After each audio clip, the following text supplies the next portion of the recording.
Hello everyone and welcome to Until the End of Time. My name is Werner. Yesterday, the people from Mythos Busters podcast previewed two new cards from the Investigator Star decks, and I wanted to cover those real quick. Before I do that, I actually wanted to quickly mention a few things that are coming up that you may want to be aware of.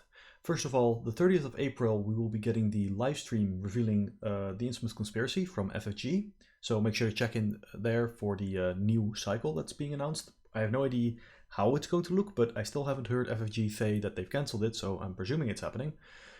In addition, the folks from Drawn to the Flame have also said that they have an extra preview card coming this week. They already previewed Stella Signatures and Sharpshooter last time, so they're now getting a couple of additional previews. We don't know how many, we don't know when, we don't even know what set they're from, but we know that they're getting a couple more. And finally, the 5th of May, FFG is releasing something special. We don't know what it is. We know that it's going to be print and play, and that so you can make it yourself at home. And we don't really know what it's for or what it's about, but it sounded like something FFG is doing special because of COVID to make sure we have something to do while we're stuck at home. So stay tuned to find out what that is. I genuinely have no idea, but I'm pretty excited actually. Might be a scenario preview, like somebody mentioned. Maybe it's the first scenario from the Circle, or not the Circle, the Infamous Conspiracy Deluxe, so we can actually get like a feel for that box while still having, not having everything, but we have something to play with. But we genuinely have no idea. Okay, so with that out of the way, let's go talk about these cards. They're both Seeker cards, and I'll start with Withen Green, I believe that's how you pronounce that. Hunter of Rare Books. She's a 0 XP asset in the Seeker faction. She costs 4 resources, and she has an intellect icon. She takes up the ally slot. She has ally and Miskatonic traits. Keep that in mind for later. And while you control a tome or relic asset, you get +1 intellect. Reaction: after you reveal a location or put a new location into play, exhaust her, search the top 6 cards of your deck for a tome or relic asset and draw it. Shuffle your deck. 2 health, 2 sanity. Oh boy, it's another Seeker ally. So the good news is that she's not the worst. The bad news is that she's not that great either. Basically, for the purposes of this comparison, I'm just going to pretend that Mr. Rook doesn't exist, because if I didn't, then Mr. Rook would be better than all of these cards combined. So there's no real use to declaring that. Mr. Rook is busted. If you don't believe me, watch the Power Overwhelming video I put out a couple of days ago with Mandy. We don't have to go into that right now. So comparing her to the rest of the field, things get a bit more interesting. I think one of the closest comparisons we can make is to the tabooed version of Milan Christopher, which is also 4-cost asset, ally, and also gives you +1 intellect. But when you successfully investigate, you exhaust him, you gain a resource. You get about 1 resource a turn. This is, unfortunately, also a comparison that doesn't really make Withen seem amazing. Her main strength is that searching for cards is obviously pretty good, especially if you can have some good tomes or relics in your deck. Those are often going to be, XP cards. Like, there are some good XP tomes, XP relics. But the annoying thing is that her trigger is very, very limited. It is when you reveal a location or put a new location into play. Most scenarios, you're not going to be able to do that more than, say, 6 or 7 times, being generous. And that's assuming that you are the only one revealing locations, because it does not work if somebody else does it. So it puts her in this really awkward spot where if you have her in your deck, first of all, you want to have her early, because every location you reveal without triggering her ability is a waste. And then you can't have your teammates explore locations. You have to do it. It's a bit tricky. Also, the second problem is the intellect boost, because she gives you +1 intellect, but only if you control a tome or relic. Now, that's not that hard. Seekers have a lot of tomes and relics, especially tomes, but unfortunately, it also means that it's pretty hard to get that buff early, because you need to have 2 assets in play, compared to, say, Milan, who just gives you the +1 intellect, right? I can imagine that it won't be too hard, but let's say she's in your hand and you have Old Book of Lore in your hand. That's 7 cost worth of assets. You're not going to be able to play that turn 1. And sure, if most Seekers have decent intellect anyway, you might not need it, but let's say you want to go crack that high shroud location, right? Like, you're in Curtain Call, you just want to go straight to the 4 and 5 shroud locations. You can't do that. You can't do that with her, not with her boost, unless you get that tome or relic in play. Now, we have seen the fragments from Harvey's deck, I don't know how to pronounce that, sorry. the fragments, and they are 1 cost. They're basically kind of like a magnifying glass, and those are a tome. They cost 1, so that would be a good combo here. But yeah, ultimately, I personally think she could have costed 3 and still be fine, 3 resources. I will be keeping an eye on her. One hilarious thing that I've already seen some people talk about is her interaction in a, what's his name, Luke Robinson deck. Because Luke has off-class Seeker access, and his gatebox puts locations into play, or puts a location into play, so he potentially can trigger this as however many times he can trigger his gatebox. And he maybe doesn't run that many tomes, but he probably runs a couple of relics, so like finding Grotesque Statue with her seems fun. So yeah, that's I think kind of my opinion on her.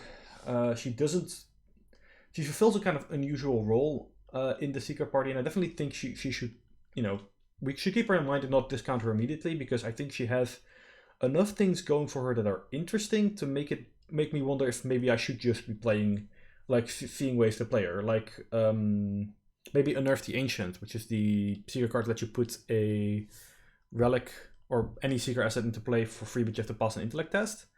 Like a lot of people boo-boo that card, but if you're playing a deck with lots of relics, maybe you also play Ursula, or not Ursula, sorry, Ellie. Then maybe you can use her to find the relics, and the fact that she costs 4 matters less because you have cost reduction. I don't know, maybe there's stuff to do with her. I think her trigger being a reveal location or put a new location in play trigger really limits how often you can use it, and that means that the relics and tomes you're finding have to be pretty powerful, and you really can't afford to miss, so you have to be playing a lot of relics and tomes. But I don't know, I want to like her. I really think she's doing something interesting. Now moving on to the second card. It is the Miskatonic Archaeology Funding, 4 XP, null cost asset. Guess what? It's permanent. It's a limit 1 per deck. It's Grant traded, which I believe is the first one of its type. And it reads, you have 2 additional ally slots, which can only be used to hold Miskatonic assets. Force. When you take damage or horror, no more than 1 of that damage or horror can be assigned to a Miskatonic asset. Now, I'm not quite sure if that means that whenever you take, let's say you take 1 damage and 1 horror from a ghoul minion hitting you, whether that means you can only put the damage or the horror on a ally, or you could be able to place both those because you're taking damage and then you're taking horror. But I'm leaning towards no. You can place 1 of those on an asset, and the rest has to go on you or non-Miskatonic assets. Okay, so what does this card actually compare to? Well, it's a 4-cost asset that gives you more ally slots.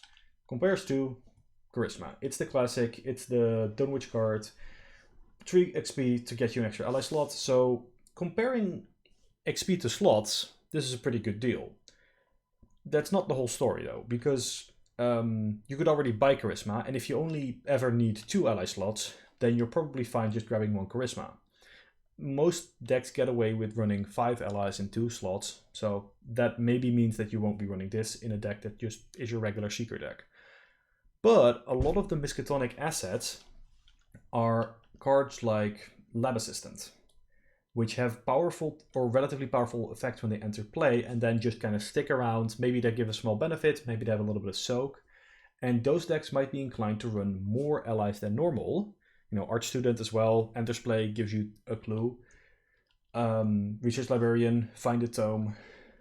And sure, this slows down the rate at which you can put damage and horror on those cards, but it doesn't stop you from placing it there. So you can still just, if you get a big hit, it's kind of annoying, but otherwise you can just use these people for soak still, which, bit icky, but here we are.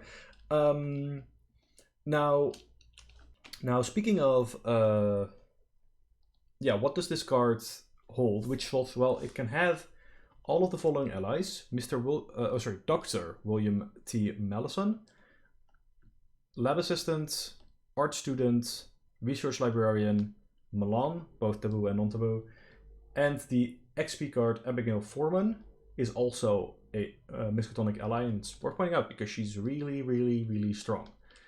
And of course, Within Green is also a Miskatonic ally. The 3 Seeker allies that aren't Miskatonic are Charles Ross Esquire, Dr. Ellie Horowitz, which is, by the way, weird because she works at the Miskatonic Museum, but I guess the Miskatonic trade's more for people working at the university and not necessarily the museum. And of course, this guy, which we don't care about. Sorry, Rook. Now, interestingly, of course, worth remembering that you get 2 extra ally slots that can only hold the Miskatonic allies, but you can still play normal allies, or better, non-Miskatonic allies, in your regular slot. And also, the forced effect only applies on Miskatonic allies. So there might actually be some incentive to play a bit of both, right? Have some, like, for example, have Ellie and have Withen, and then maybe, you know, an art student and some lab assistants, or maybe a research librarian if you really want to find some tomes. And kind of balance that out, because it also means that you can use whatever non-Miskatonic allies you have for soak purposes. Finally, worth pointing out that Peter Sylvester, the big man on campus, is also Miskatonic traded. I think only person who currently can run... No, that's not true. So the only one who can run the upgraded version is Min, but there's a couple of investigators. Rex can take level 0, Peter. Pretty sure there's probably somebody else. So, yeah, I mean, everybody can take it with versatile, obviously. So where does that put this card? Well, personally, I see it in one of 2 positions. The first is either as a replacement for a deck that would normally be running Charisma. So currently I'm playing through Path to Carcosa, and one of the players in my group is running a Daisy list, and that Daisy list has Milan and Abigail and the story asset Sergeant Moreau from the hotel, Murder at the Excelsior Hotel.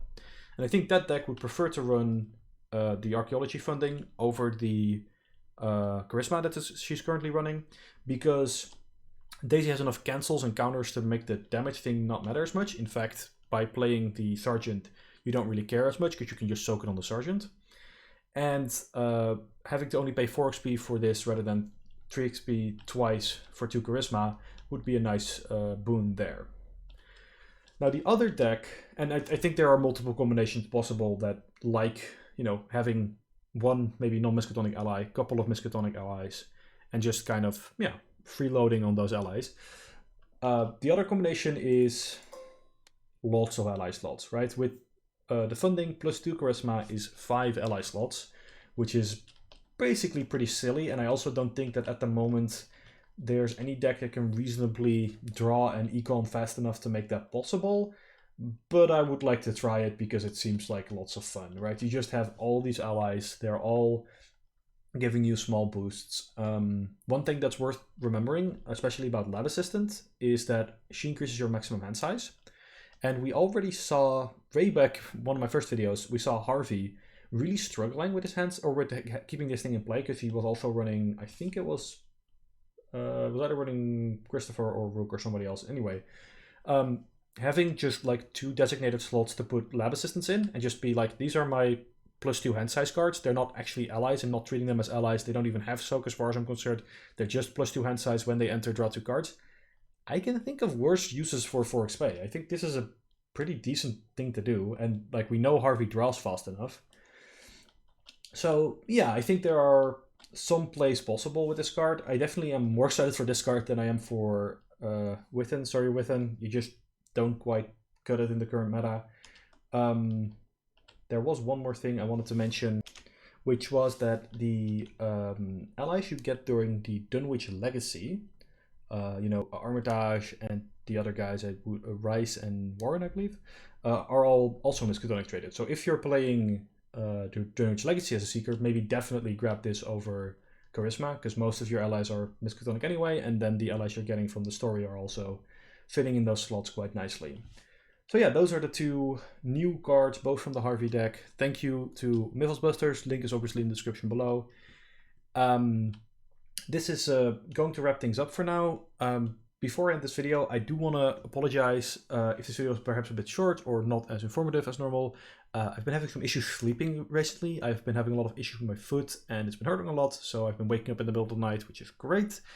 Don't worry, I'll probably get back to normal. In fact, it's already recovering a bit. So I hope to be back to normal in a couple of days. But in the meantime, don't be surprised if you don't see any videos, especially not any longer videos for a couple of days, because I'm trying to not make videos that require me to have several hours of concentration, because this is already hard enough as it is. But thank you for watching. Please bear with me, because there's a lot more cool stuff coming. And thank you for watching, and I'll be seeing you until the end of time.